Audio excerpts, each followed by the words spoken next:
All right, hello and welcome back to the channel lord with Piyush. मेरा नाम पीयूष है और वीडियो में आगे बढ़ने से पहले मैं एक चीज़ पहले क्लैरिफाई कर दूँ, बिकॉज जो मेरा एक वीडियो है which is going like of course gaining a lot of views, 99.9% of people have not subscribed the channel and like watched the video and left it. So it's a humble request if I am putting my hard work. So I would definitely expect at least a hit on that subscribe button from your side, because it will boost my motivation, okay? And of course it will boost my little revenue also, of course, being honest. Anyways, let's get back to the point कि आज की इस video में बात करेंगे कि answer writing strategy. बहुत सारे क्वेश्चन आए मेरे पास कि भैया आंसर राइटिंग स्ट्रैटेजी बता दो, आंसर राइटिंग स्ट्रैटेजी बता दो। आगे बढ़ने से पहले मैं बता दूं कि एक वीडियो मैंने इसके ऊपर ऑलरेडी बनाया था, तो kindly do check out that video also, because of course आपको कुछ ना कुछ इन्फॉर्मेशन मिल जाएगी, right. But the fact that कि वो वीडियो 2024 में बनाया था, अभी ये वीडियो 2025 के एग्जाम के लिए बना रहा हूँ, right. Now the fact that कि बहुत शॉर्ट रखेंगे video, because of course time is money. और अगर आपको अपना फिजिकल एजुकेशन का सिलेबस जल्दी ख़त्म करना है, अच्छे से ख़त्म करना है, ताकि आप 100 आउट ऑफ 100 स्कोर कर पाएँ, बिकॉज मैंने भी किया था, तो please do check out the playlist. मैंने वहाँ पे बहुत सारे चैप्टर्स पढ़ा रखे हैं, कुछ जो चैप्टर्स बाकी है I will be dropping the videos very soon. Now jumping back to the video, to the topic कि आंसर राइटिंग स्ट्रैटेजी क्या था, राइट।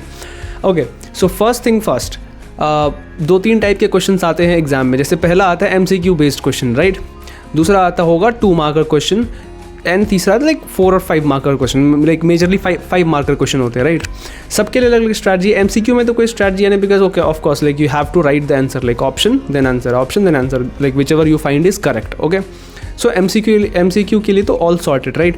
उसके लिए अगर स्ट्रैटेजी बताऊँ तो do not right only options like A, B, C, D और like only the answer, write both. Like if the question number 1 has the correct option as C and C has an option for example let's call it endurance, right? The endurance word is there in this example, so then do write C with endurance, so that it will be clarified that okay, the option number is C and the answer that is present there is endurance, okay.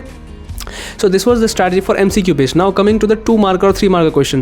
Now for this, इसमें क्या होता है कि आपको बहुत ज़्यादा precisely थोड़ा answer लिखना पड़ता है, तो इसके अंदर आप कीवर्ड्स के ऊपर ध्यान दें कि आपने जो चीज़ें आपको लिखनी है, जो आंसर की रिक्वायरमेंट है, राइट, उसमें कीवर्ड जो होते हैं ना, जो बुक में दे रखे होते हैं, स्पेसिफिक वर्ड्स जो कि टीचर्स भी कहीं ना कहीं सर्च कर रहे होते हैं आंसर में कि अगर ये मुझे मिल गया मतलब इस बच्चे के पास कॉन्टेंट है, तो वो आपको मार्क्स बहुत ईजिली दे सकता है, right.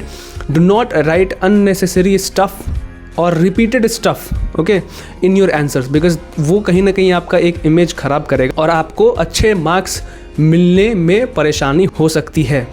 Now the fact that अब हम आते हैं लॉन्ग आंसर क्वेश्चन पे, right, that is 5 marker question. 5 marker question में थोड़ा सा कॉम्प्लिकेटेड है, प्लीज़ ध्यान से सुनना। 5 मार्कर क्वेश्चन में टीचर जल्दी 5 मार्क्स नहीं देना चाहता। उसके लिए मैं तुम्हें बताता हूँ कि 5 मार्कर क्वेश्चन में आपको करना कैसे है कि भाई टीचर आपको पूरे के पूरे मार्क्स दे दे। 5 मार्कर क्वेश्चन के आंसर्स को आपको थोड़ा डिवाइड करना है। सबसे पहला पार्ट आएगा इंट्रोडक्शन का, जिसके अंदर मान लो अगर आपसे पूछा है कि डिफाइन, फॉर एग्जाम्पल डिफाइन कोई भी योगा का नाम दे दिया, ठीक है, उसको बोला डिफाइन, इस आसन को डिफाइन करो, ठीक है, इसके बेनिफिट्स बताओ, कॉन्ट्रा इंडिकेशंस बताओ, ठीक है, या फिर और कुछ बताओ, like just for example procedure बताओ, राइट। अब इस 5 मार्कर में वो जो बच्चा सोचेगा कि चलो ठीक है 2 लाइन 3 लाइन में डिफाइन कर दिया, 3-4 प्रोसीजर लिख दिए, 3-4 बेनिफिट लिख दिए और 3-4 कॉन्ट्राडिक्शन इंडिकेशंस लिख दिए, मुझे 5 मार्क्स मिल जाएंगे। आपको 5 में से 4 मिल सकते हैं, सारे 4 मिल सकते हैं, पर 5 नहीं। बताता हूँ क्यों? क्योंकि जब कभी भी किसी आंसर में दिख रहा होता है कि ओके मैं डायग्राम या हम डायग्राम बना कर सकते हैं, ड्रॉ कर सकते हैं, वहाँ पे अगर आप डायग्राम बना देते हैं तो डायग्राम का एग्ज़ाम में बहुत ही ज़्यादा सिग्निफिकेंस होता है, मानो या ना मानो। मैं भी अपने सेमेस्टर के एग्ज़ाम देता हूँ, उसमें डायग्राम होना अगर है तो उस पर मार्क्स इजीली मिल जाते हैं, राइट। जैसे बहुत सारे इलेक्ट्रॉनिक्स के कोर सब्जेक्ट्स होते हैं, उसमें बहुत सारे डायग्राम होते हैं, right, circuit diagram and all, तो अगर मैं वो बना दूँ एग्ज़ाम में तो मुझे उसके बहुत अच्छे मार्क्स मिल जाते हैं, राइट।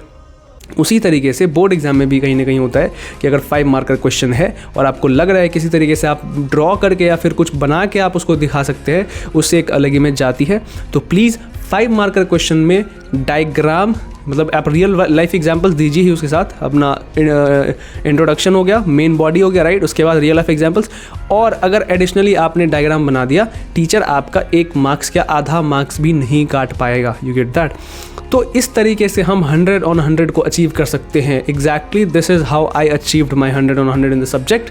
बहुत ईजी है और बहुत स्कोरेबल है। तो ऑफकोर्स मैं चाहता हूँ कि सारे बच्चे अच्छे से भाई अचीव कर लो मार्क्स, सारे फेच कर लो, ताकि आपका ओवरऑल परसेंटेज बहुत बूस्ट हो जाए। Alright, now the fact that कि अगर आपको अगेन मैं बोल दूँ लेक्चर देखने हैं, तो मैंने प्लेलिस्ट में बहुत सारे चैप्टर्स पढ़ा रखे हैं, बहुत ही अच्छे से पढ़ाया है, डिटेल में पढ़ाया है, और बहुत ज़्यादा टाइम नहीं लगेंगे। 1 से 2 घंटे में आपका एक चैप्टर खत्म हो जाएगा I think, and which I find is like बहुत ही कम। 2 घंटे में अगर आपको बहुत डिटेल में पढ़ाया जाए तो बहुत ही अच्छा है। तो please do check out that. All right, and आप वो वीडियो भी देखें जो मैंने स्ट्रैटेजी के लिए बनाया था, वो भी वीडियो देखें, बिकॉज हो सकता है उसमें कुछ एडिशनल इन्फॉर्मेशन मैंने दिया हो जो कि इस वीडियो में मिस आउट हो गया हो। हालांकि मैंने सारी चीज़ों के ऊपर ध्यान दिया है। ओके, 2-3 चीज़ें मेजर हैं कि आप अननेसेसरी जो चीज़ें नहीं करनी है, वो अननेसेसरी स्टफ़ मत लिखो जो रिक्वायर्ड नहीं है। रिपीटेड स्टफ़ मत लिखो कि हाँ आंसर को बड़ा दिखाना है तो कुछ भी लिख दिया, ऐसा मत करो, ठीक है। दूसरी बात, थोड़ा गंदा मत लिखना कि हाँ बहुत कट कुट कर रहे हैं, वो मत करना, ठीक है। Try to write very neat and clean, because of course neat and clean paper सबको अच्छा लगता है, किसी को भी चेक करने में। ओके, तो बस यही था आज की इस वीडियो के लिए। आई होप 2025 में तुम लोग एग्ज़ाम बहुत अच्छे से दोगे, 4 के आना एग्ज़ाम, ठीक है। और wishing you all the best. ये आंसर राइटिंग के स्ट्रैटेजी के ऊपर ये पहला और आखिरी वीडियो था 2025 के लिए। अभी मैं बनाऊंगा ये 2026 में, when the new crowd will come. Okay, क्योंकि ऑफ कोर्स उनको चाहिए अपडेटेड न्यूज़, अपडेटेड चीज़ें। हालांकि होती सारी चीज़ें सेम है, but still for their sake I will do that. पर अभी के लिए ये वीडियो आपके लिए बहुत ही बढ़िया है, बहुत ही बेस्ट है। सो आई होप आपने एंड तक देखा और अब तक सब्सक्राइब नहीं किया, very bad, this is not expected. Okay, please do it, please कर दो यार। Thank you so much and have a great day. Okay, keep hustling, keep smiling and take your life easy. सब बढ़िया है।